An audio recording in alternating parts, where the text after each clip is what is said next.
music is very important to me. So sound in general, music and sound.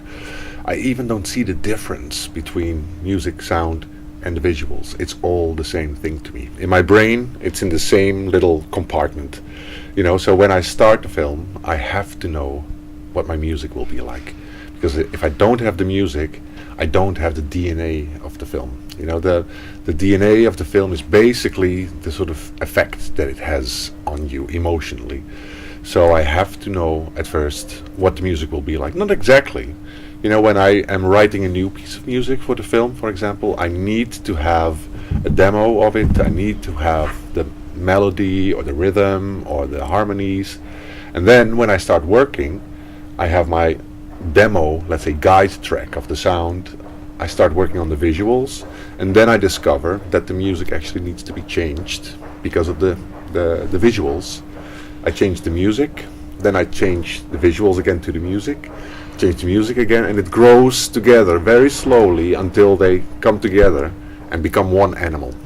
And that's the most important thing for me, because it's all the same thing. It's not, sound and vision. No, it's one experience. It goes together. Yes. And there's not one that is the start and then the image. If it starts with something, it would be the music. Okay.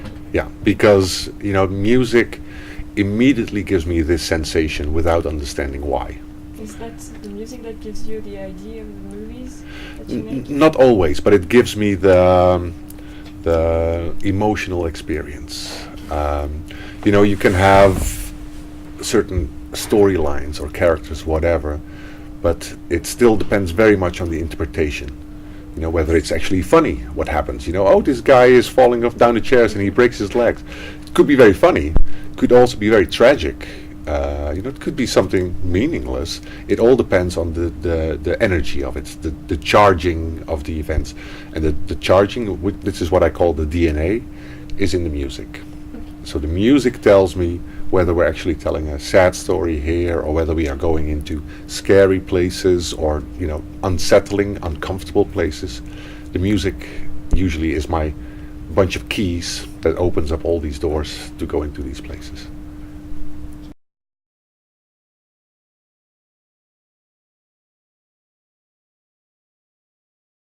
Yeah. Well, I started developing this world, or maybe a better way of saying it would be visiting this world, in the early 90s. I started to travel inside my own, let's call it psyche, and I discovered that there was all these worlds there, or let's call it landscapes. There was all these inhabitants, characters living there, which are all, of course, part of myself. They all represent different elements of my own psychological and physical being, and it felt like a wonderful source of inspiration to just sort of travel inside and bring this outside. And I sometimes felt that it was a limited world, that you go there and you find the end of the world somewhere where it just stops to exist, but it was not the case. The more I traveled in there, the more sort of parts began to grow organically.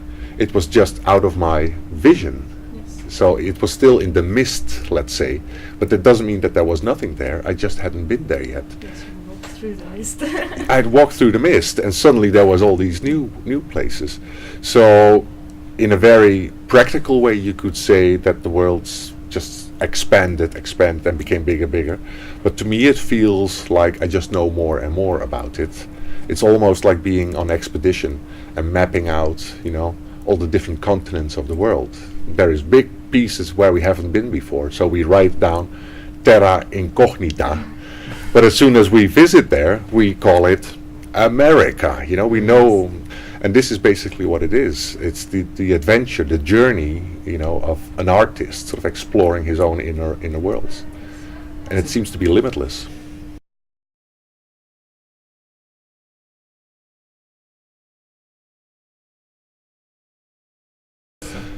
The thing is with symbols, you could also call them archetypes. As soon as you find them and you try to analyze them, it is also like a microcosmos. You dig into them, and there is just a whole new world in there as well. And this is why we call them archetypes. The simplest symbols sort of represent huge elements of human life, or life in our dimension of reality, and these occur throughout the ages. Whether you were born in the year 0 or born in 1500 or born in 2000, the same elements keep returning, and the manifestation of these symbols change. The shape of the symbol changes, but it's just the packaging. As soon as you open up the packaging, there is still the same. I was talking yesterday, for example, about a moment in my film The Monster of Nyx that is always terrifying to little children. It is not the thing, with a big black bird looking very scary, shouting. It's not all the fireworks that parents are scared that their children might have nightmares of. It's the very archetypal, simple little things. Like in The Monster of Nyx, for example, it's the moment where the main character, Willy, a young boy, steps into the dark forest. That is the moment where little children always get scared. And this was the same 500 years ago in fairy tales. As soon as they step into the dark forest, you know that it's scary. Not necessarily dangerous, it's just unknown. It's stepping into the abyss, into the mist, basically. Yeah.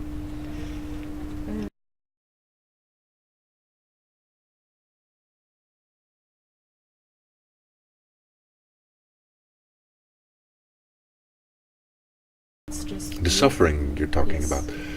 Or are they really suffering? I don't know what you think about it. I also don't know if they are really suffering, because this is, of course, a matter of perspective. How do we look at it? But as storytellers, as filmmakers, as artists, we do get pleasure out of making our dear babies, because we give birth to them in a way to make them suffer. Why? Because if everything would just be happy, it would not be interesting. So if you, for example, look at Dante's Divina Commedia, it's about him traveling through heaven, purgatory, and hell. You can see that heaven is this thick, a book. Purgatory is already a little bit bigger. Hell is like a big book, because there's so many interesting things to tell about suffering and pain and all these things. It speaks to our imagination. There's conflict going on. There's movement going on. In heaven, as the Talking Heads were already singing, heaven is a place where nothing ever happens. So we want them to suffer. We want them to be in horrible places, because otherwise we don't have drama. This is for the pleasure to. Yes. And it feels almost, you feel like a sadist if you create these characters and you actually know everything about them. They're like your children. You know everything, also all the stuff that is not on the screen. You know where they come from, you know how they feel. And then the next thing you do is you take them out of their comfort zone and throw them into a horrible situation. And we enjoy it. It's not your suffering, it's a kind of universal suffering, because you have characters which reminds you in physical Yeah. appearance, and it's. So you like making also yourself suffer? Of course. It would be boring. At least maybe not suffer, but at least you want to be challenged. Yes. And you also don't want to take yourself too seriously.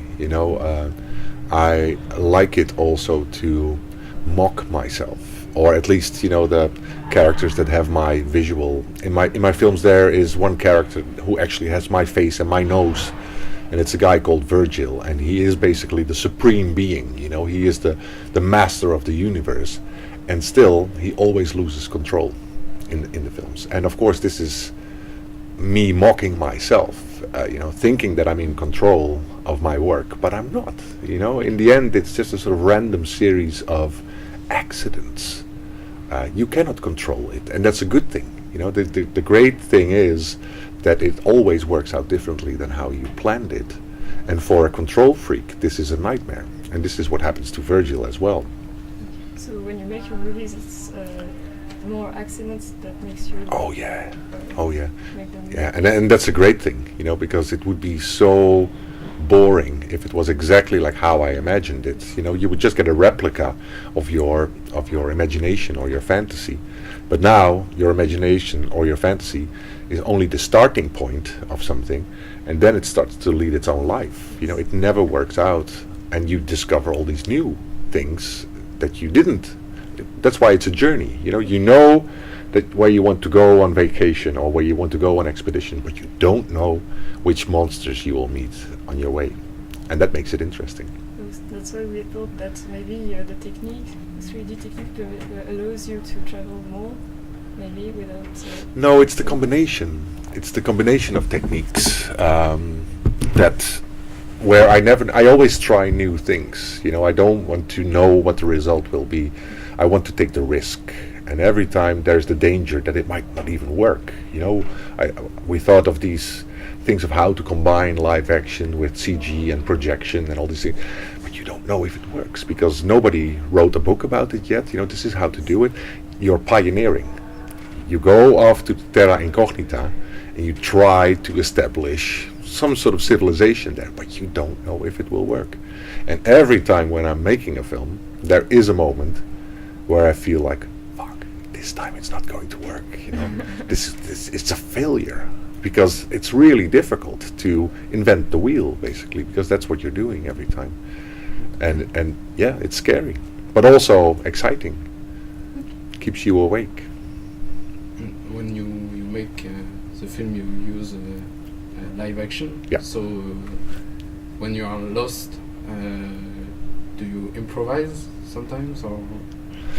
It depends. It depends on the project. You know, I do projects sometimes where we know exactly, almost shot by shot, what we want to shoot and how we want to shoot it, because it's so complicated to have all these elements basically coming together in the same space that you have to design the space first before you start creating the elements. The problem with live action is it's alive. So there is always those moments where, you know, you thought that you could take a human being and sort of turn it upside down and then work it like that, and there's people that can do that, and then you try to shoot it and it doesn't work at all. You get different, I call this happy accidents, you know. It works out completely different. You could call it improvising. I just call it damage control.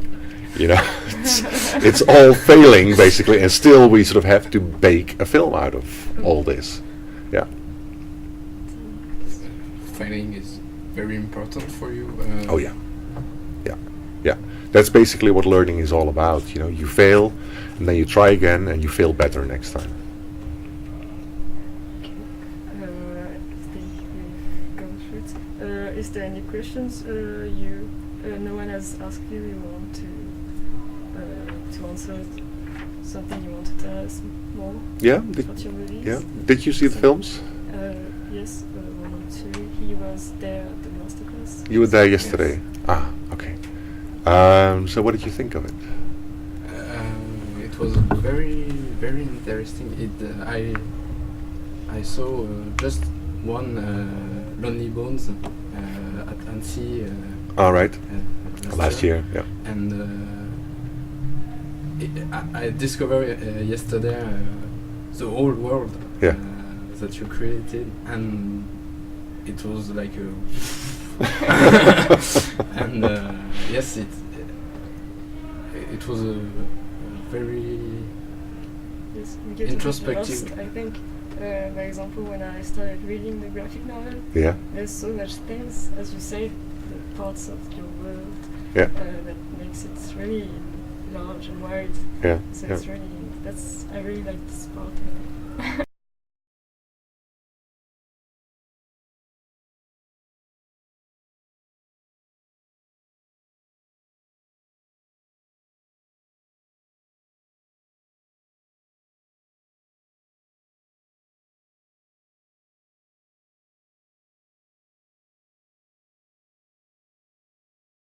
People. Yes, that's very important, because I think, you know, art is not about giving answers. We see a lot of mainstream films that give you answers. and it is usually stupid answers. You know, to make you relax, sit down. You had a long day of work. They give you some soothing answers so you can sleep nicely. That's what entertainment basically is. You know, they give you a lollipop and some opium and you will sleep nicely. I think art is the other way around. It's about asking questions.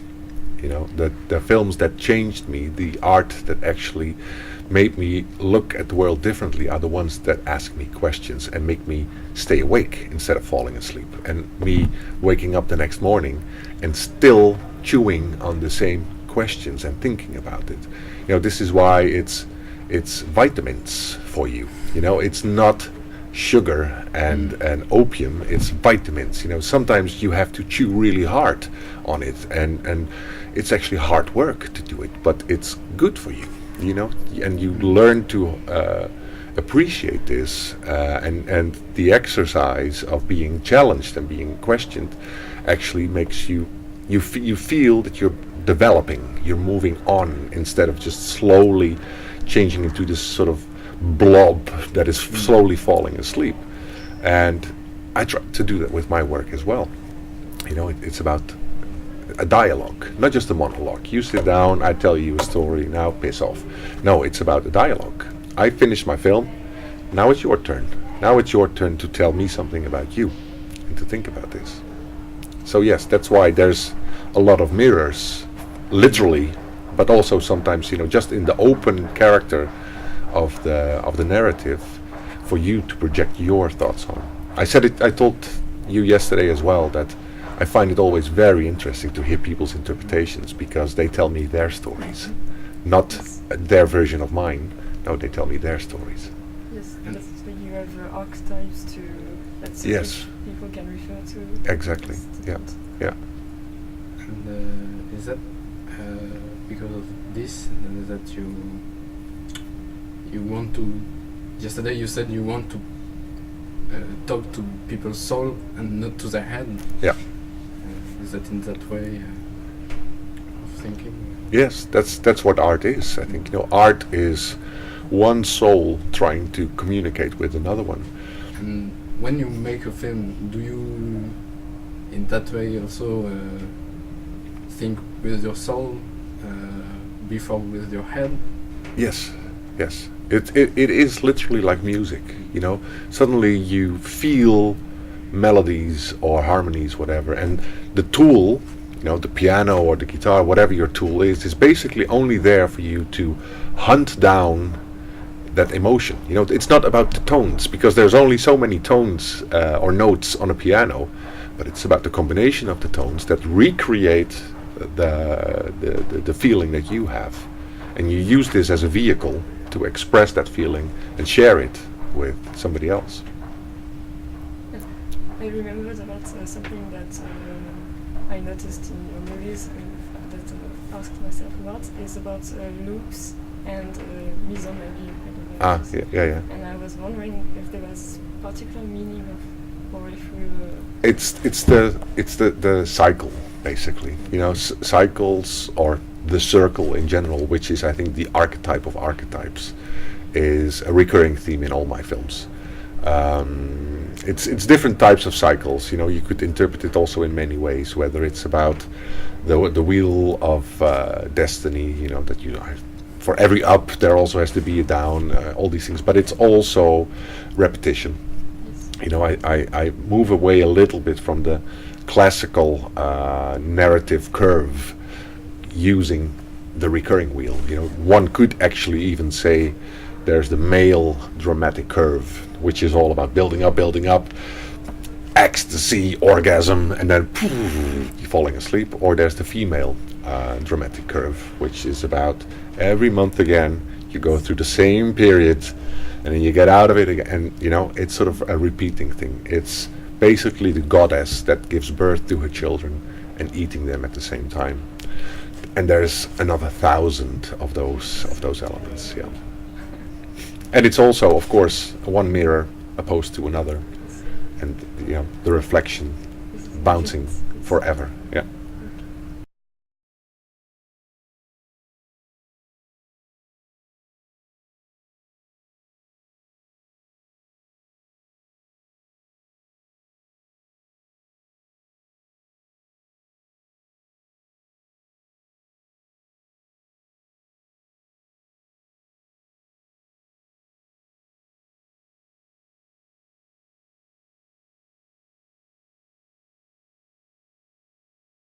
also didn't make a film for children. I made a film for one child, and that was my kid. And everything else is out of my control. You know, I cannot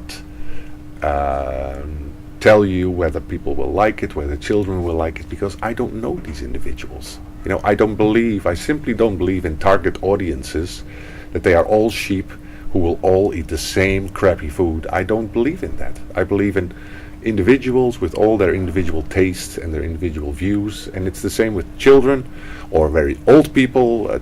I don't know them, so how can I possibly consider them while I'm working on my films? So what I do is try to be as honest as possible, and in the case of The Monster of Nyx, consider my own son, who was also a work in progress. You know, while I was working on the film, he was changing. It's a very important period between being 6 and being 12. You know, he was a completely different person when I finished. So you sort of work with this as well. The film was changing, also because he was changing. But that was the only thing that was on my mind. I don't try to please anyone else in particular. But of course it's very interesting afterwards to see what happens. But it's not important for the creation process.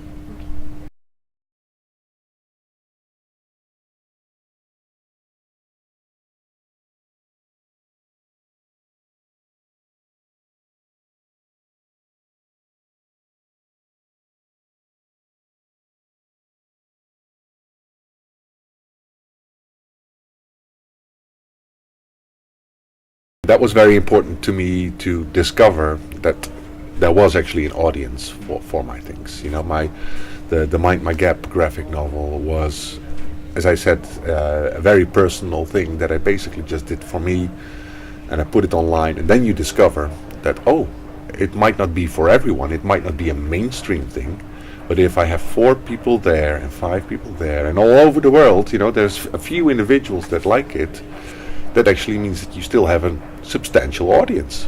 And that was very good for my confidence, that although it's a bit sort of outside the mainstream, there is still other crazy people like me who enjoy this. And then you get the confidence, you get the heart to go out there and be more honest, more hardcore with what you want to say, because you know that there is people out there who are interested.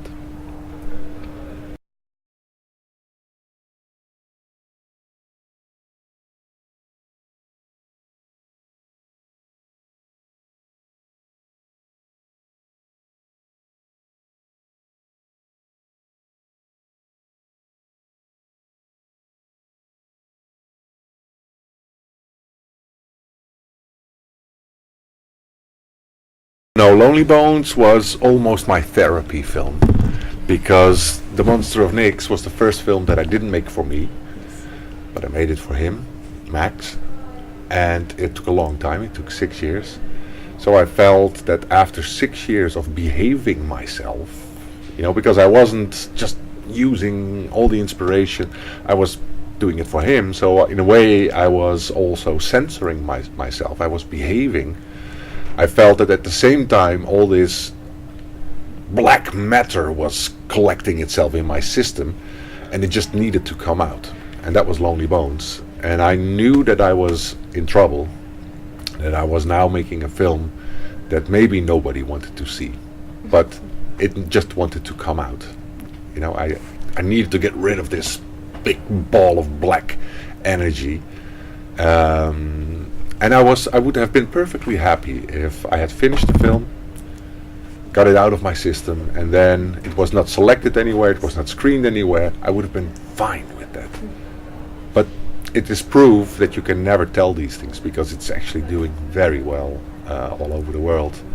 It's one of my more successful films now, and I could never expect that, you know, because it was me basically throwing up on film, and there is an audience for that as well. I suppose maybe it's because this audience can't really make this release and maybe associated with their own feelings, that leads them to throw I don't know. Maybe. I don't know how it works, you know, because I don't know these people personally, so.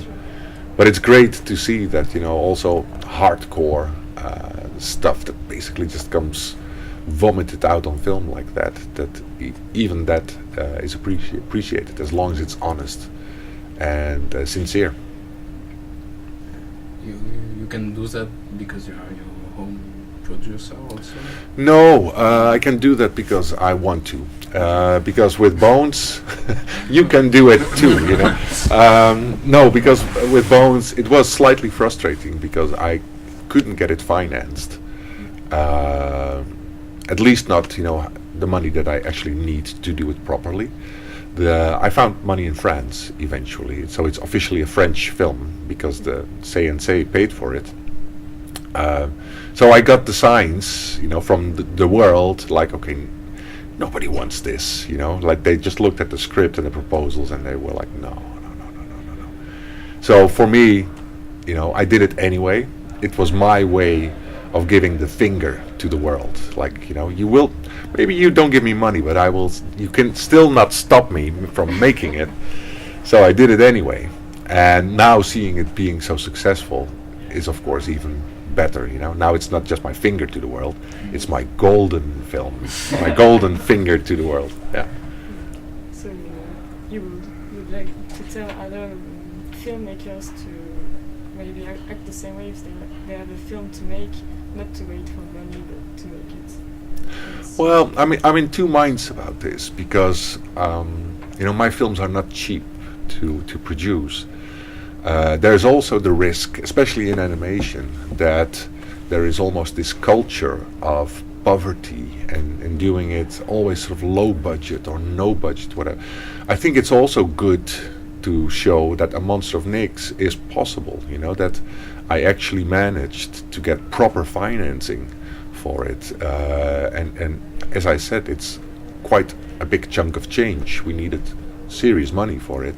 And it's also possible, you know, and I think some filmmakers should not compromise in that as well. They should realize that, okay, to have the quality level that I want to achieve, I need certain budgets, and I should aim for that. And because there is sometimes you get the feeling in the field of independent makers that it's unfair if you actually had a nice budget. You know, it's almost like you cheated. Yeah, you know, I could do a film like that if I had a budget like that. And I always say, like, well, why don't you? You know, if it's that easy, why don't you go out there and get a decent budget and then make a film like that? You know, it's so easy to be nagging. But it's usually people who don't realize that it's also a skill to get the financing. You know, and that's part of my responsibility as well. And this is also one of the reasons why I became a producer as well, because it is an art form that I understand as well, that if you want to do a certain level of quality, if you want to achieve that, you need a certain budget. So go out there, go hunt down some money people and kick the euros out of their pockets. Activity of producer takes you a lot of time in comparison of your work as a creator? Yeah, it actually does. But since my background is guerrilla filmmaking, you know, in my younger years I just did whatever I wanted to do anyway, and sometimes I did it for 10 euros and sometimes I did it for 25, and I still had to manage it, you know, I still had to organize it. It also has to do with being independent. I have tried it, but it was always with sad endings to work with external producers, and it just didn't work for me, because, you know, then suddenly money is being spent in a way that you don't agree with, or things just are being organized in a way that you cannot control. So I realized that in my case everything is such an intricate constellation of different elements that also the money finding, money spending, organizing is part of it. You know, it has to be done with the same artistic philosophy. So it doesn't mean that I do everything myself. I have people working with me and for me to actually go out there and fight in the war. You know, I am not a soldier in the trenches, but I am, let's say, the general of the war, and telling my soldiers, how we could possibly win this war. Okay. That's all. Thank you. Thank you very much. Pleasure. You have everything you need? Yes. Yeah? It's really interesting. Cool.